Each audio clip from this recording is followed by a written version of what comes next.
ಭ್ಯೋ ನಮಃ ಹರಿ ಓಂ. ಶುಕ್ಲಾಂಬರಧರಂ ವಿಷ್ಣುಂ ಶಶಿವರ್ಣಂ ಚತುರ್ಭುಜಂ ಪ್ರಸನ್ನವದನಂ ಧ್ಯಾಯೇತ್ ಸರ್ವವಿಘ್ನೋಪಶಾಂತಯೇ.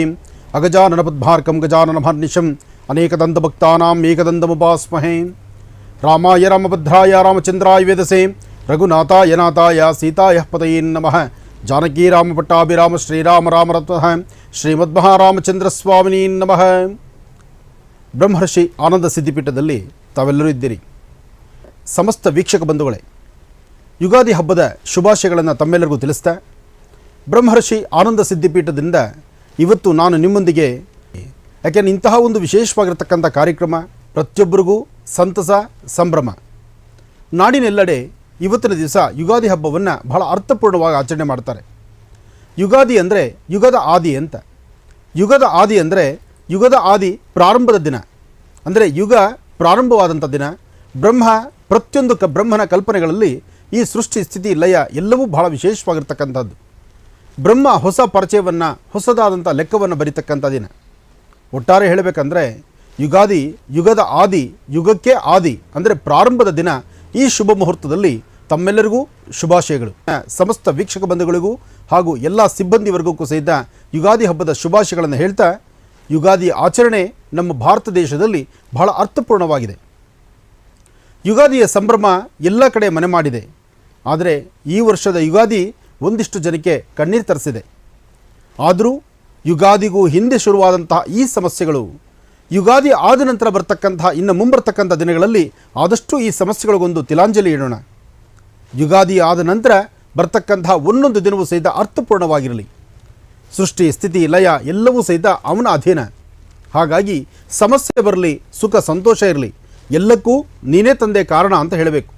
ವೆಂಕಟೇಶೋ ವಾಸುದೇವೋ ಪ್ರದ್ಯುಮ್ನೋ ಅವಿತ ವಿಕ್ರಮ ಸಂಕರ್ಷಣ ಅನಿರುದ್ಧಶ್ಚ ಶೇಷಾದ್ರಿ ಪತಿರೇವಚ.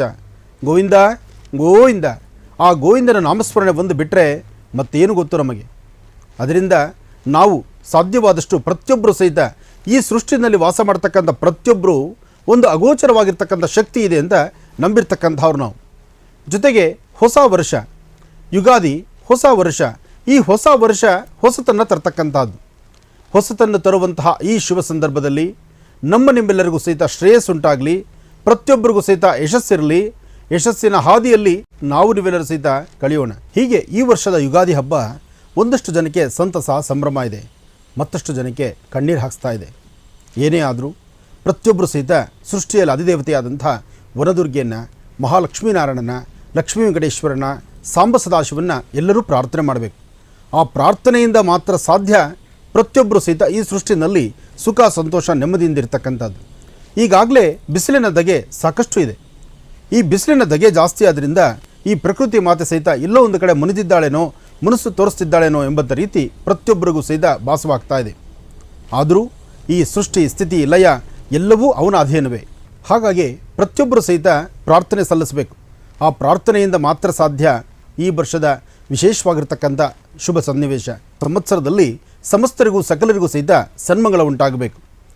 ಜೊತೆಗೆ ಭಗವಂತನ ಪ್ರಾರ್ಥನೆ ಬೇಕು. ಎಲ್ಲೆಲ್ಲೂ ಸಹಿತ ಅಲ್ಲೋಲ ಕಲ್ಲೋಲವಾಗ್ಬಿಟ್ಟಿದೆ. ಏನೇ ಆದರೂ ಭಗವಂತ ಕಣ್ತೆಗೆದು ನೋಡಿದ್ರೆ ಯಾವುದೂ ಅಸಾಧ್ಯವಲ್ಲ. ಆದರೆ ನಂಬಬೇಕು. ಆ ನಂಬಿಕೆ ಇದೆಯಲ್ಲ, ಅದು ಬಹಳ ಮುಖ್ಯವಾಗಿರ್ತಕ್ಕಂಥದ್ದು. ನಂಬಿದ್ರೆ ಯಾವತ್ತೂ ಕೈ ಬಿಡೋದಿಲ್ಲ ಭಗವಂತ. ಅದರಿಂದ ಸೃಷ್ಟಿ ಸ್ಥಿತಿ ಲಯ ಪ್ರತಿಯೊಬ್ಬರು ಸಹಿತ ಅವನ ಅಧೀನದಲ್ಲಿ ನಾವಿದ್ದೇವೆ. ಈ ಸುಂದರವಾದಂಥ ಪ್ರಕೃತಿಯಲ್ಲೂ ಸಹಿತ ಪ್ರಕೃತಿಯಲ್ಲಿರ್ತಕ್ಕಂಥ ಜಲಚರಗಳು, ಪ್ರಾಣಿ ಪಕ್ಷಿಗಳು, ದನಕರುಗಳು ಎಲ್ಲರೂ ಸಹಿತ ಸರಿಸಮಾನವಾದಂಥ ಬದುಕನ್ನು ಸಾಗಿಸಬೇಕು. ಬರೀ ನಮ್ಮೊಬ್ಬರ ಬದುಕು ಸಾಲದು, ನಾವೊಬ್ಬರು ಬದುಕಿದ್ರೆ ಸಾಲದು. ಈ ಸೃಷ್ಟಿಯಲ್ಲಿರ್ತಕ್ಕಂಥ ಪ್ರತಿಯೊಬ್ಬರು ಬದುಕಬೇಕು. ಆ ಪ್ರತಿಯೊಬ್ಬರೂ ಪ್ರತಿಯೊಂದು ಜೀವರಾಶಿಗಳು ಸಹಿತ ಬದುಕಲಿಕ್ಕಾಗಿ ಆ ಮನುಷ್ಯನ ಮನುಷ್ಯತ್ವದ ಗುಣ ಬೇಕು. ಅದಕ್ಕಾಗಿ ಈ ಒಂದು ಹೊಸ ವರ್ಷದ ಶುಭ ಸನ್ನಿವೇಶದಲ್ಲಿ ಪ್ರತಿಯೊಬ್ಬರು ಸಹಿತ ಅರ್ಥ ಮಾಡಿಕೊಂಡು ಇನ್ನು ಮುಂದೆ ಬರ್ತಕ್ಕಂಥ ದಿನಗಳಲ್ಲಾದರೂ ಹಾಕುವ ಪ್ರತಿಯೊಂದು ಹೆಜ್ಜೆಯು ಸಹಿತ ಜೋಪಾನ ಇರಬೇಕು. ನಮ್ಮಂತೆ ಪ್ರಾಣಿ ಪಕ್ಷಿಗಳು ದನಕರುಗಳು ಸಹಿತ ಬದುಕಲಿ ಎಂಬತಕ್ಕಂಥ ಮನಸ್ಸು ಸಂಕಲ್ಪ ಇರಬೇಕು. ಯುಗಾದಿ ಹಬ್ಬದ ಶುಭಾಶಯಗಳನ್ನು ತಮ್ಮೆಲ್ಲರಿಗೂ ತಿಳಿಸ್ತಾ, ಇನ್ನು ಆಯವ್ಯಯಗಳ ಬಗ್ಗೆ, ಲಾಭ ನಷ್ಟಗಳ ಬಗ್ಗೆ, ಆದಾಯ ವ್ಯಯಗಳ ಬಗ್ಗೆ, ಅದ್ರ ಬಗ್ಗೆನೂ ತಿಳ್ಕೊಳ್ಬೇಕಲ್ವ. ಇಲ್ಲಿ ಚೆನ್ನಾಗಿ ಅರ್ಥ ಮಾಡ್ಕೊಳ್ಳಿ. ನಿಮ್ಮ ಲಾಭ ನಷ್ಟ, ನಿಮ್ಮ ಸಂಪಾದನೆ ಎಷ್ಟು, ನಿಮ್ಮ ಸುಖ ದುಃಖ ಏನು, ನಿಮ್ಮ ಕಷ್ಟ ಕಾರ್ಪಣ್ಯಗಳೇನು ಎಂಬತಕ್ಕಂಥದ್ದನ್ನು ಈ ಭಾಗದಲ್ಲೇ ತಿಳ್ಕೊಳ್ಳುವಂಥದ್ದು. ಹಾಗಾಗಿ ಇವತ್ತು ಬಹಳ ಅದೃಷ್ಟವೇ ಸರಿ. ಹೊಸ ವರ್ಷ, ಹೊಸತನ, ಎಲ್ಲೆಲ್ಲೂ ಸಹಿತ ಹಚ್ಚ ಹಸಿರು. ಈ ಹಚ್ಚ ಹಸಿರಿರ್ತಕ್ಕಂಥ ಈ ಶುಭ ದಿನ, ಯಾಕೆಂದರೆ ವಸಂತ ಕಾಲ, ವಸಂತಕಾಲ, ಹೊಸ ಚಿಗುರನ್ನು ನೋಡ್ತಕ್ಕಂಥದ್ದು. ಈ ಸುಂದರವಾದಂಥ ಪ್ರಕೃತಿಯಲ್ಲಿ ಹೊಸ ವರ್ಷ ಯುಗಾದಿ. ಯುಗಾದಿ ಅಂದರೆ ಯುಗದ ಆದಿ. ನೋಡಿ, ಈ ಪ್ರಕೃತಿ ಮಾತ ಸಹಿತ ನಮ್ಮ ಹಿಂದುತ್ವದಲ್ಲಿ ಭಾರತೀಯ ಹಿಂದೂ ಸನಾತನ ಧರ್ಮಕ್ಕೆ ಎಷ್ಟು ಒಗ್ಗೊಂಡಿದೆ ಅಂತಕ್ಕಂಥದ್ದು. ಅಂದರೆ ಹಿಂದುತ್ವಕ್ಕೆ ಸಂಬಂಧಪಟ್ಟದ್ದು, ಧರ್ಮ, ಸಂಸ್ಕೃತಿ, ಸಂಪ್ರದಾಯಕ್ಕೆ ಸಂಬಂಧಪಟ್ಟಂಥ ಈ ಒಂದು ತಾತ್ಪರ್ಯ ವಿಶೇಷವಾಗಿರ್ತಕ್ಕಂಥ ಅಂಶ ಈ ಪ್ರಕೃತಿಯ ಮಡಿಲಲ್ಲಿದೆ. ಇದೇ ಹೊಸ ವರ್ಷ ಅಂದರೆ ಸಾಕಷ್ಟು ಜನ ತಿಳ್ಕೊಳ್ಳೋದೇನಪ್ಪ ಅಂದರೆ ಜನವರಿ 1ನೇ ತಾರೀಕು ಬಂತು ಅಂದರೆ ಮಧ್ಯರಾತ್ರಿ ಅವ್ರದ್ದೇ ಆದಂಥ ಸ್ವಂತ ಒಂದು ಖುಷಿ ಮೇಲೆ ಹೊಸ ವರ್ಷವನ್ನು ಆಚರಣೆ ಮಾಡ್ತೀರಿ. ಅದೆಲ್ಲ ಹೊಸ ವರ್ಷ. ಹೊಸ ವರ್ಷ ಹೊಸತನವನ್ನು ತರ್ತಕ್ಕಂಥದ್ದು, ಹೊಸ ಚಿಗುರನ್ನು ಕಾಣುವಂಥದ್ದು. ಈ ಪ್ರಕೃತಿ ಮಾತೆಯ ಮಡಿಲಲ್ಲಿ ಪ್ರಕೃತಿ ನಮಗೆ ತೋರಿಸುವಂಥ ಈ ಹಚ್ಚ ಹಸಿರಿನ ಈ ಶುಭ ಸನ್ನಿವೇಶದಲ್ಲಿ ಹೊಸ ವರ್ಷವನ್ನು ಆಚರಣೆ ಮಾಡುವಂಥದ್ದು. ಇದು ನಮ್ಮ ಸಂಪ್ರದಾಯ, ಇದು ನಮ್ಮ ಪದ್ಧತಿ. ಅದಕ್ಕಾಗಿ ಹೊಸ ವರ್ಷ ಜನವರಿ ಇರ್ತಕ್ಕಂಥದ್ದು. ಯಾಕೆಂದರೆ ನಾವು ಎಲ್ಲವನ್ನೂ ಸಹಿತ ಸ್ವಾಗತಿಸ್ತೀವಿ, ಎಲ್ಲವನ್ನೂ ಆರಾಧಿಸ್ತೀವಿ, ಎಲ್ಲರನ್ನೂ ಪ್ರೀತಿಸ್ತೀವಿ, ಎಲ್ಲ ವರ್ಗದ ಎಲ್ಲ ಧರ್ಮದ ಜನಗಳನ್ನು ಸಹಿತ ಬಾಚಿ ತಬ್ಕೊಳ್ತೀವಿ. ಆದರೆ ನಮ್ಮ ಭಾರತೀಯ ಸಂಸ್ಕೃತಿ ಹಿಂದೂ ಸನಾತನ ಧರ್ಮದಲ್ಲಿ ಸಾಕಷ್ಟು ವಿಶೇಷತೆ ಇದೆ. ಆ ಯುಗದ ಆದಿ ಬಂದಾಗ, ಯುಗದ ಆದಿ ಯುಗಾದಿ ಇವತ್ತು ಪ್ರಾರಂಭ. ನೀವು ಎಲ್ಲಿಂದೆಲ್ಲಿ ಕಣ್ಣಾಯಿಸಿದ್ರು ಸಹಿತ ಈ ಪ್ರಕೃತಿ ಮಾತೆ ಸಹಿತ ಈ ಹಬ್ಬವನ್ನು ಆಚರಿಸ್ತಾ ಇದ್ದಾಳೆ. ಹಚ್ಚ ಹಸಿರು ನೋಡ್ತಿದ್ದೀವಿ, ಸುಂದರವಾದಂಥ ಪದಾರ್ಥಗಳನ್ನು ನೋಡ್ತಿದ್ದೀವಿ. ಎಲ್ಲಿಂದೆಲ್ಲಿ ನೋಡಿದ್ರು ಸಹಿತ ಗಿಣಿಗಳಿಂದ ಹಿಡಿದು ಕೋಗಿಲೆ ತನಕ ತನ್ನ ಸ್ವರ ಮಾಧುರ್ಯವನ್ನು ಅಚ್ಚುಕಟ್ಟಾಗಿ ಹೇಳುವಂಥ ರೀತಿ ಇದೆ. ಇಷ್ಟೆಲ್ಲ ವೈಶಿಷ್ಟ್ಯತೆ ಇರತಕ್ಕಂಥ ಯುಗಾದಿ ಹಬ್ಬ ಎಷ್ಟು ಅರ್ಥಪೂರ್ಣ. ಹಾಗೆ ಯುಗಾದಿ ಹಬ್ಬದಲ್ಲಿ ಆಚರಿಸುವಂತಹದ್ದು ಮನೆಯಲ್ಲಿ ದೇವತಾರ್ಚನೆ, ಜೊತೆಗೆ ಮನೆಗೆ ಸಣ್ಣ ಮಕ್ಕಳಿಂದ ಹಿಡಿದು ವಯಸ್ಸಾಗಿರ್ತಕ್ಕಂಥ ವೃದ್ಧರವರೆಗೂ ಪ್ರತಿಯೊಬ್ಬರು ಸಹಿತ ತಲೆಗೆ ಎಣ್ಣೆ ನೀರು ಸ್ನಾನ ಮಾಡುವಂತಹದ್ದು. ಇವತ್ತು ಮೈತುಂಬ ಎಣ್ಣೆ ಹಚ್ಕೊಂಡು ಸ್ನಾನ ಮಾಡ್ತಾರೆ. ಯುಗಾದಿ ಹಬ್ಬ ಬಂತು ಅಂದರೆ ಸಡಗರ ಸಂಭ್ರಮದಿಂದ ಇರ್ತಾರೆ. ಎಂತಹ ಕಡುಬಡವಾದರೂ ಸಹಿತ ತನ್ನ ಮಕ್ಕಳನ್ನು ತನ್ನ ಮನೆಯಲ್ಲೇ ಇಟ್ಕೊಳ್ಬೇಕು ಅಂತ ಅಪೇಕ್ಷೆ ಪಡ್ತಾನೆ. ಹಾಗೆ ನಾವು ನೀವೆಲ್ಲರೂ ಸಹಿತ ಇತ್ತೀಚಿನ ದಿನಗಳಲ್ಲಿ ಯಾವುದೇ ಒಂದು ಹಬ್ಬ ಹರಿದಿನ ಅಂತ ಬಂದರೂ ಮನೇಲಿರ್ತಕ್ಕಂಥ ತಾಯಂದರು ಅಂದರೆ ನೀವು ಅಡುಗೆ ಮನೆಯಲ್ಲಿ ಮಾಡೋದಿಲ್ಲ, ಎಲ್ಲೋ ಮಾಡಿರ್ತಕ್ಕಂಥ ಅಡುಗೆಗೆ ಸಾಲುಗಟ್ಟಿ ಊಟಕ್ಕೆ ಹೋಗ್ತೀವಿ. ಅದು ಮಹಾಪರಾಧ. ಹಬ್ಬ ಅಂತ ಬಂದಾಗ ಮನೇಲಿ ದೇವರು ನಮಗೇನು ಶಕ್ತಿ ಕೊಡ್ತಾನೋ ಕೊಟ್ಟಂಥ ಶಕ್ತಿಯನ್ನು ಲಕ್ಷಣವಾಗಿ ಅಡುಗೆ ಮಾಡಿ ಮನೆ ಮಂದಿ ಎಲ್ಲರೂ ಸಹಿತ ಸಾಮೂಹಿಕವಾಗಿ ಕೂತು ಊಟ ಮಾಡಿದಾಗ ಆಗ ಸಿಗುವಂಥ ಸಂತೋಷ ಇದೆಯಲ್ಲ, ಹಬ್ಬ ಅದು ಹೇಳ್ತಿರ್ದು.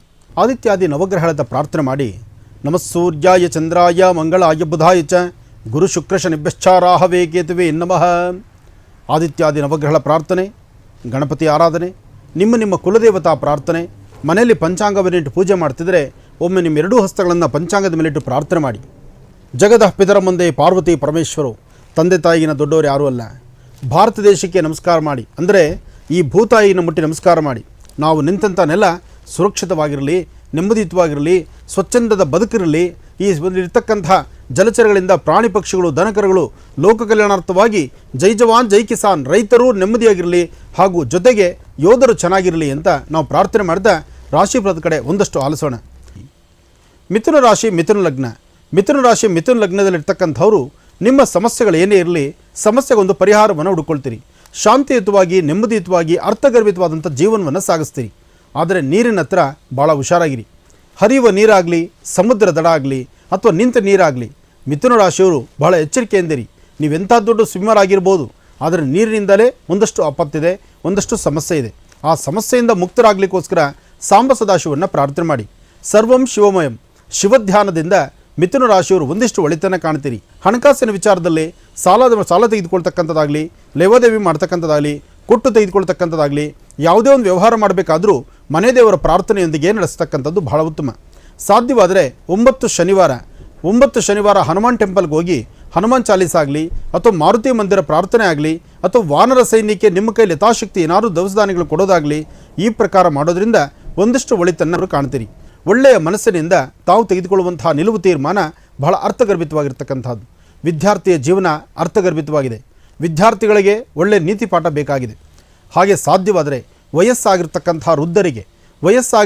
ವೃದ್ಧರಿಗೆ ನಿಮ್ಮ ಕೈಲಿ ಯಥಾಶಕ್ತಿ ಏನಾದೊಂದಿಷ್ಟು ಸಹಾಯವನ್ನು ಮಾಡಿ ಅವರ ಆಶೀರ್ವಾದವನ್ನು ಪಡೆಯೋದರಿಂದ ಸಾಕಷ್ಟು ಲಾಭವನ್ನು ಸಿದ್ಧಿಪಡಿಸ್ಕೊಳ್ತೀರಿ.